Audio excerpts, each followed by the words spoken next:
problem. This is Dana Loesch was on Fox and Friends, and as we know, John Paul Stevens, retired Supreme Court justice, said we should get rid of the Second Amendment.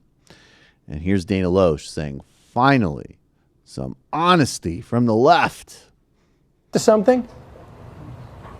Well, good morning, everyone. I think he is onto something. I think that all politicians should let Americans know where they stand on their right to self-defense. And I found retired Justice Stevens' op-ed incredibly interesting because in addition to calling for the repeal of the Second Amendment, he did so as a way to restrict speech because law-abiding Americans were just too good at speaking up in defense of their Second Amendment rights. So that struck me as incredibly odd from someone that, used to interpret and obviously write decisions on the Constitution. So it just is very odd for him to write that op-ed, and it seemed to really kind of undermine any defense that he would ever have in standing up for free speech. Well, but I think that everybody, yes, Graham's right. Get on record. Where do you stand? Dana, is this revealing of where the left truly stands? We hear all the time about reasonable and responsible gun legislation, yet when you ask protesters, as we did many, and you hear this op-ed, there's a lot of them that want to get to the heart of the very right itself, the Second Amendment. Yeah, no, Pete, you're completely right on that. And I think for the first time that we're finally starting to see anti-gun advocates be honest about where they are on this issue. Whenever they sit here and they talk about the AR-15, we know that that's a stand-in for all semi-automatic firearms.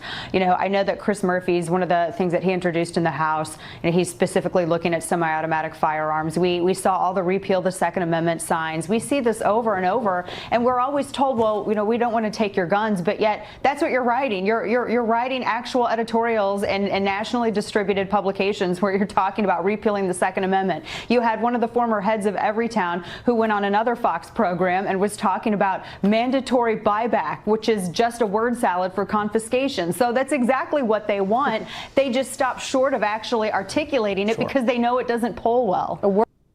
You know what? I think actually most people on the left and certainly in the center actually have no ambition to repeal the Second Amendment whatsoever. But I'll say this, as we formulate our positions on guns from the left, not oppose enhanced security for schools, period. Oppose militarization of schools. That has massive racial, school to prison, basic security, basic sanity implications.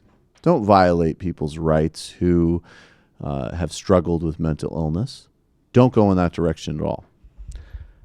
More broadly, though, if we want to really come up with a robust, aggressive policy about guns and about the companies that make them, not necessarily as much the people that own them, this is, less than 35 million in. They're going to say this is what you want to do anyways, so might as well say what you want to do.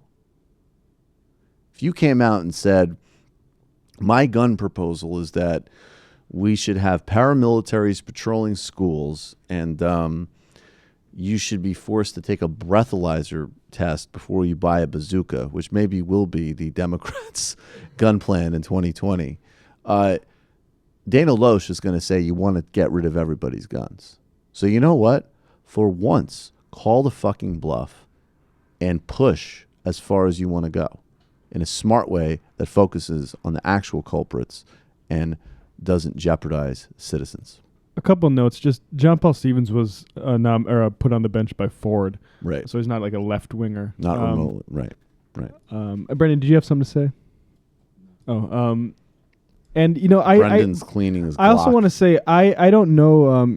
Would it be nice if this you could muster up the legislative effort to repeal the Second Amendment? That'd be nice. I don't think that should be the primary avenue taken. It's not. It's not. It's not even on the table. I'm just saying. I think we go back to that Patrick Blanchfield conversation. What does a radically demilitarized society mean? What are the steps? It could be, in my view, that there's a whole bunch of policy interventions that address gun violence that don't look like gun violence policies at all out of the gate. I just feel like I saw this yesterday, and it was just so clear to me that this literally serves no purpose and only adds literal firepower to the NRA's drumming up of hysteria going into the midterms. That's totally true. It's 100%. He gave them an ad. But at the same time, I would say, and I agree with you, repeal the Second Amendment specifically is not the move, but like, just fucking push, because they're going to say, they called Obama a socialist for 8 years. Right. So be a fucking socialist. You know, like, yeah, you know what? You're right. CEO bonuses, done. You're a bailed out bank. You make 70 grand a year. And, you know, Glass-Steagall reinstated. I mean, whatever. You know, take all your picks. Sure. Maybe I do want to get rid of your guns. Maybe. I don't know. I'll be with Jordan Peterson on it. I don't know. Could be. Should we get rid of the companies that manufacture guns? But you know Yes. why they think this? It's because of their positions on abortion, right? Yeah. That's a very good note. Like, That's right. they're not saying what they really want to do with regards to that. Yes. Yes. Or the logic of saying, like, well, if you're saying it's murder, that means you want to put women in prison for a healthcare decision? Well, that puts you actually far outside of any type of normal consensus on that issue. Kevin Williamson? Oh, is he the magician guy? The that's Atlantic going to guy, Atlantic? that said women who had an abortion should be hanged, which would be about 30 million women.